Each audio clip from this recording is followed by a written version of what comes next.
Friends, welcome back to my channel Swathi ji health tips అండి. 2 days నేను video చేయలేకపోయానండి. Sorry అండి, కొంచెం బిజీగా ఉన్నాను. ఇంటి రిలేటివ్స్ వచ్చారని నేను చేయలేకపోయాను. టుడే అండి మనం టాపిక్ వెళ్దామండి. మలేరియా ఎలా వస్తుంది, ఏంటి దాని కారణాలు ఏంటి, మలేరియా వస్తే ఏం చేయాలని చెప్పాను, ఎలా ఉండాలని చెప్పాను. ఇప్పుడు మలేరియా లక్షణాలు ఏంటంటే, మలేరియా వస్తే సింటమ్స్, మలేరియా వచ్చిన పేషెంట్స్ ఎలా ఉంటారనే దాని గురించి మనం డిస్కషన్ చేసుకుందామండి. మలేరియా జ్వరం వస్తే జ్వరం డే బై డే వచ్చిందనంటే, ఒకరోజు విడిచి ఒకరోజు ఈరోజు వచ్చిందని రేపు రాదండి, ఎల్లుండి జ్వరం వచ్చింది.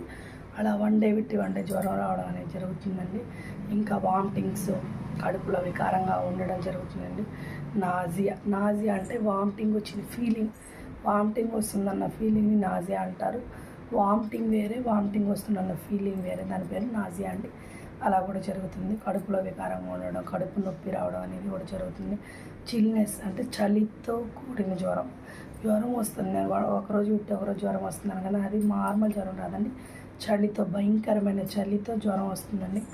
అది కూడా ఒక లక్షణం అండి. వామిటింగ్స్, నాజియా, చలితో కూడిన జ్వరం, కడుపు నొప్పి, ఏమి తినలేకపోవడం, బాగా హెడేక్గా ఉండేదండి. తీవ్రమైన హెడేక్ ఉంటుంది. ఏమి తినలేకపోవడం, అలా నీరసంగా ఉండడం, బాడీ వీక్ అయిపోవడం అనేది కూడా మనకు జరుగుతుంది. మీరు కొంచెం చూసుకోండి. మలేరియా వచ్చిన వెంటనే మీరు హాస్పిటల్కి వెళ్ళి ఖచ్చితంగా ట్రీట్మెంట్ తీసుకోవాలండి.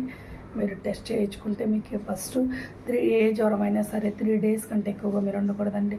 3 days అంటే 2 days కంటిన్యూగా జ్వరం వచ్చి థర్డ్ డే మార్నింగ్ కూడా మీకు జ్వరం వస్తే ఇమీడియట్గా మీరు హాస్పిటల్కి వెళ్ళి బ్లడ్ టెస్ట్ చేయించుకొని, టైఫాయిడ్ జ్వరమా, మలేరియా జ్వరమా, డెంగ్యూ జ్వరమా అని జ్వరాల్లో టైప్స్ ఉంటాయండి. డిఫరెంట్ ఆఫ్ ఫీవర్స్ ఉంటాయండి. ఏ ఫీవర్ అనేది మీరు వెళ్ళి టెస్ట్ చేయించుకుంటేనే మీకు అర్థమైతే మీరు టెస్ట్ చేయించుకొని ఆ ఫీవర్ తగ్గ మెడిసిన్ అంటే కోర్స్ మీరు యూజ్ చేయాల్సి వచ్చిందండి. మీరు వెళ్ళి అది యూజ్ చేయాలి. అప్పుడే మీకు కొంచెం ఆ ఏ ఫీవర్ అనేది తెలిస్తేనే మీకు ఈ మెడిసిన్ యూజ్ చేయాల్సి వచ్చింది.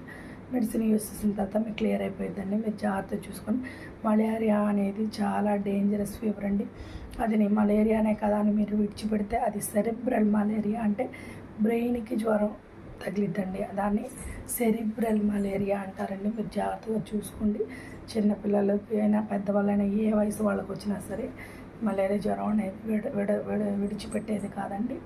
కొంచెం డేంజర్గా ఉంటుంది. మీరు కొంచెం చూసుకొని ఎలా చేయాలి, ఏం చేయాలి దాని గురించి నేను చెప్పాను. ఎలా ఉండాలని చెప్పాను, ఇలాంటి లక్షణాలు వస్తాయని కూడా చెప్పాను. ఏ ఫుడ్ తినాలి, ఏ ఫుడ్ తినకూడదని నెక్స్ట్ వీడియోలో మాట్లాడుకున్నాను. Please like, share, subscribe my channel. Thank you friends.